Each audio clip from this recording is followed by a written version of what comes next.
பிரியமான என் அன்பு தேவச்சனமே, உங்களோடு கூட எஸ்தர் புத்தகத்தை குறித்து நாம் தொடர்ந்து தியானித்து வருகிறோம்.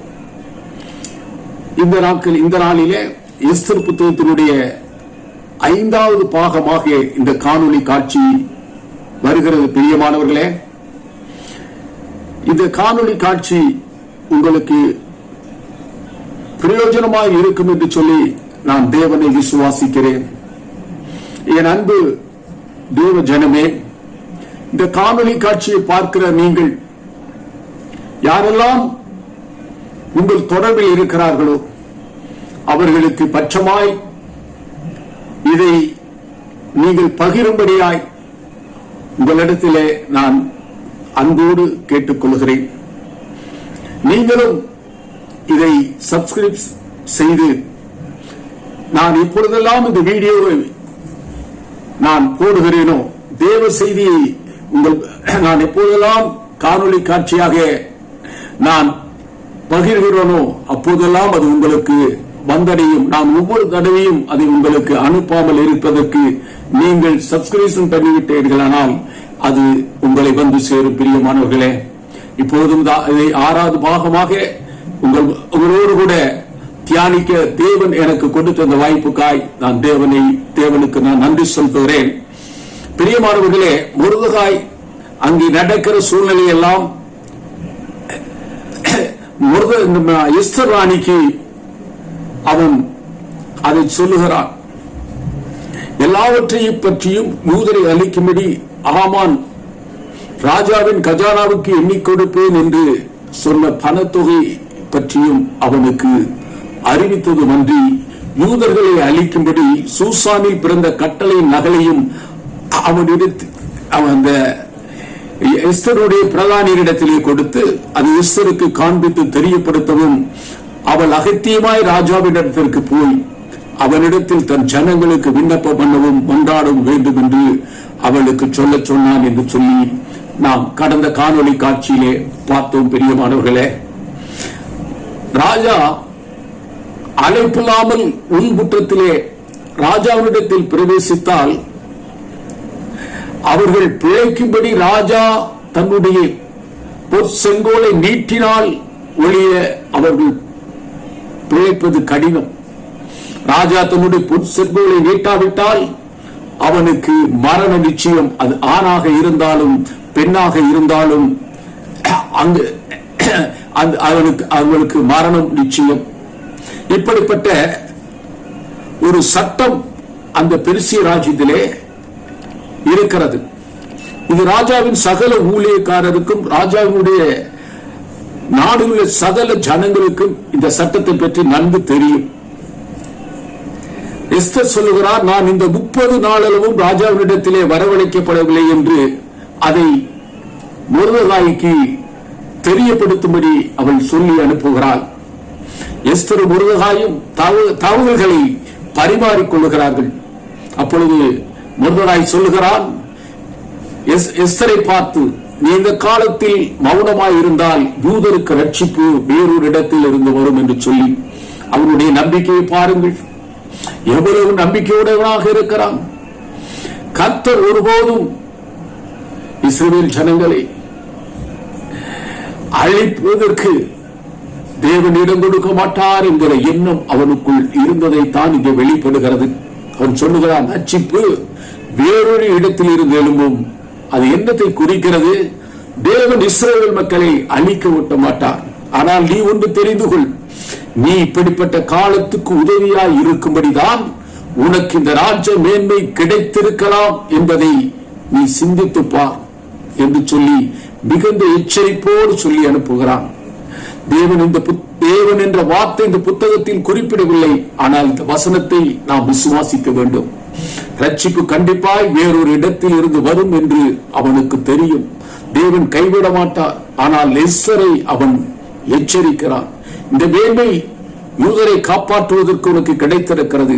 ஆனால் இந்த மேன்மையை நீ பயன்படுத்தி உன்னை காப்பாற்றிக் கொள்ளலாம் என்று மட்டும் நீ நினைத்து விடாதே என்று சொல்லி அவன் எச்சரிக்கிறான். தேவன் ஆபிரகாமுக்கு ஆதியாகமம் 12ஆம் அதிகாரத்திலே உன்னை ஆசீர்வதிக்கிறவர்களை நான் ஆசீர்வதிப்பேன், உன்னை சபிக்கிறவர்களை நான் சபிப்பேன், பூமியில் உள்ள வம்சங்கள் எல்லாம் உனக்குள் ஆசீர்வதிக்கப்படும் என்று உடன்படிக்கை பண்ணியிருந்தார். பிரியமானவர்களே, தேவன் எங்கிருந்தாவது விடுதலையை கொண்டு வருவார். ஆனால் நாம் சும்மா இருக்கக்கூடாது. நாம் அதிகமாய் அதற்காய் பிரயாசப்பட வேண்டும். தேவன் காரியங்களை நடத்தி கொண்டு போவதை பார்த்தால் இந்த முழு ராஜ்யத்தையும் யூதர்களை காப்பாற்ற பயன்படுத்தும் கருவியாகிய தேவன் அங்கே செயல்பட்டுக் கொண்டிருக்கிறார் என்பதை மாத்திரம் நாம் புரிந்து கொள்ள முடிகிறது. தேவ திட்டம் வரிசைப்படுத்தவில்லை. ஆனால் இங்கு எஸ்தர் ராணியால் முடிசூட்டப்பட்டது தற்செயலானது. தேவன் இந்த மறைவிலிருந்து திட்டத்தை நகர்த்தி கொண்டுதான் இருக்கிறார். எஸ்தர் சூசானில் இருக்கிறெல்லாம் கூடி வரச் செய்து 3 நாள் அல்லும் பகலும் புசியாமலும் குடியாமலும் இருந்து எனக்காக உபவாசம் பண்ணுங்கள், நானும் என் தாதிமாரும் உபவாசம் பண்ணுவோம், விதமாக சட்டத்தை மீறி ராஜாவினிடத்திலே நான் பிரவேசிப்பேன், நான் செத்தாலும் சாகிறேன் என்று சொல்ல சொன்னால் மொர்தெகாயின் பேச்சும் செயலும் எஸ்தருடைய சிந்தனையை அங்கே மாற்றியது. பிரியமானவர்களே, பாருங்கள், இப்பொழுது எஸ்தர் ஒரு முடிவுக்கு வருகிறார். நாம் இந்த மொர்தெகாய் சொன்ன காரியங்கள் எல்லாம் சிந்தித்து பார்க்கிறார். அவள் எழுக்கிறார், நான் இப்பொழுது இந்த தேசத்தினுடைய ராஜாத்தியாக இருப்பது என் ஜனங்களுக்கு உதவி செய்வதற்காக, என் ஜனங்களை காப்பாற்றுவதற்காக தேவன் இந்த தேசத்திலே என்னை ராஜாத்தியாய் உயர்த்தியிருக்கிறார். நான் அதற்காக அவர்களுக்காக ராஜாவினிடத்தில் நான் பிரவேசிப்பேன், நான் செத்தாலும் சாகிறேன் என்று சொல்லி 3 நாள் உபவாசம் இருக்கிறார். பிரியமானவர்களே, இங்கே உபவாசம் என்று சொல்லி வெறுமையாக சொல்லப்பட்டு இருக்கிறது. நமக்கு ஒன்று தெரியும், உபவாசம் இருந்தால் பட்டினியாய் சும்மா கிடந்து என்ன பயன்? நாம் ஆண்டவரை நோக்கி அவளும் மொர்தெகாயும் ஆண்டவரை நோக்கி கூப்பிட்டிருப்பார்கள், ஆண்டவரை நோக்கி அழுதிருப்பார்கள். தேவனுடைய அழுகையின் சத்தத்தை கண்டிப்பாக கேட்பார் என்ற நம்பிக்கை இருக்கிறது. அந்த நம்பிக்கை வர வேண்டும், அரசனுடைய மனம் மாற வேண்டும் என்றெல்லாம் நினைத்துதான் இந்த உபவாசத்தை அங்கே அவர்கள் நடத்தி இருக்க கூடும். பிரியமானவர்களே, ஜெபம் என்று சொல்லாவிட்டாலும் உபவாசம் என்பது தேவனோடு தன் உடலை வருத்தி தன்னுடைய திட்டங்களை, எண்ணங்களை, தேவைகளை எல்லாம் விண்ணப்பித்து மன்றாடுவதுதான் இந்த உபவாசம். இங்கே தனது திட்டத்திற்கு ஒத்தாசை கிடைக்கும்படி மன்னன் மனதிலே மாற்றம் வர வேண்டும் என்று உபவாசத்தின் மூலமாக தேவனிடத்திலே மன்றாடி இருப்பார்.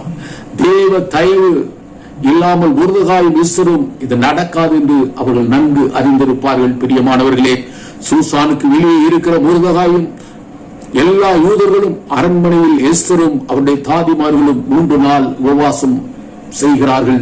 கிரேக்க வரலாற்று ஆசிரியர் ஹெரோடோஸ் கூறுகிறார், பெர்சிய மன்னர்கள் மற்றும் மேதிய பெர்சிய ராஜாக்கள் தங்களை தனிமைப்படுத்திக் கொள்வார்கள். பாதுகாப்பு காரணங்களுக்காக அரண்மனைக்குள் யாரையும் அவ்வளவு சீக்கிரமாக அனுமதிக்க மாட்டார்கள். பழங்காலங்களில் இருந்த கலாச்சாரங்களிலே இருந்த அச்சுறுத்தல்கள் அவர்கள் தங்களை தனிமைப்படுத்திக் கொள்வதற்கு இப்படிப்பட்டதான சட்டம் தேவையாய் இருந்தது. எனவே தான் பெர்சிய மன்னர் அழைப்பில்லாமல் அரண்மனைக்குள் யார் சென்றாலும் அது நாட்டின் சட்டத்தின்படி அது கொலை குற்றமாகும். ஆனால் ஒருவேளை எஸ்தர் தான் யூதர் என்று தெரியாத காரணத்தால் அவள் யூதர்கள் அழிக்கப்படும் போது தப்பித்துக் கொள்ளலாம் என்று எண்ணியிருப்பாளோ என்று கூட மொர்தெகாய் நினைத்து நீயும் உன் குடும்பமும் தப்பிக்க முடியாது என்பதை மொர்தெகாய் நினைவுபடுத்துகிறான். பிரியமானவர்களே, எப்படியும் சாவு நிச்சயம். வெளியே இருந்தாலும் அரண்மனைக்குள் இருந்தாலும் சாவு நிச்சயம். அது எப்படி இருந்தால் என்ன என்று சொல்லி அரண்மனைக்கு சொல்லுவோம். மன்னர் என் வேண்டுதலை கேட்டாலும் கேட்காவிட்டாலும் என்னை கொன்றாலும் பரவாயில்லை என்று சொல்லி அவள் அரண்மனைக்குள்ளே சென்றிருக்கலாம். பிரியமானவர்களே, அவள் உபவாசம் பண்ணி தேவ சித்தம் என்பதை அறிந்து கொள்ளலாம். தேவ சித்தம் என்ன என்பது தேவன் தனக்கு உதவி செய்வார் என்று சொல்லி நம்பிக்கை பெறுவதற்கு கூட அந்த உபவாசத்தை அவர் தொடங்கி இருக்கலாம். தேவ சமூகத்தில் ஒரு நம்பிக்கை பெற்றதின் விளைவு கூட அவள் அரண்மனைக்குள் சென்றிருக்க ஒரு வாய்ப்பு அவளுக்கு ஏற்பட்டிருக்க கூடும். எஸ்தர் புத்தகத்தில் நடைபெற்ற சம்பவங்கள் அனைத்தும் உண்மையானவை. வரலாற்று சான்றுகள் இதுக்கு ஏராளமாய் இருக்கின்றன. தேவன் பஞ்சகாலத்தில் இஸ்ரவேல் ஜனங்களை பாதுகாக்கும்படி எகிப்திற்கு கொண்டு போய் அங்கு அவர்களை பலுகி பெருகும்படி செய்து மிகவும் செல்வ செழிப்போடு அவர்களை எகிப்திலிருந்து வெளியேற்றி அவர்களுக்கு உருவாக்கப்பட்ட கானான் தேசத்திற்கு அழைத்து வந்தார் என்பதை நாம் அறிவோம். தேவன் ஒருபோதும் அவர்களை கைவிட்டதில்லை. அவர்களோடு உடன்படிக்கை பண்ணியுள்ளார். தேவனால் எப்போதும் இயற்கைக்கு அப்பாற்பட்டு அவரால் செயல்பட முடியும். ஏனென்றால் எல்லாவற்றிற்கும் காரணகர்த்தா அவர்தான். எஸ்தர் 5ஆம் அதிகாரம் 2ஆம் வசனத்தில் வாசிக்கிறோம், ராஜஸ்திரியாக எஸ்தர் முற்றத்தில் நிற்கிறதை கண்டபோது அவளுக்கு அவன் கண்களிலே தயை கிடைத்தது. ராஜா தன் கையில் இருக்கிற பொன் செங்கோலை எஸ்தரிடத்திற்கு நீட்டினான். அப்பொழுது எஸ்தர் கிட்டே வந்து செங்கோலின் நுனியை தொட்டால், பிரியமானவர்களே, என்று பார்க்கிறோம். ராஜா அவளிடம் உன்னுடைய வேண்டுதல் என்ன என்று கேட்கிறார்.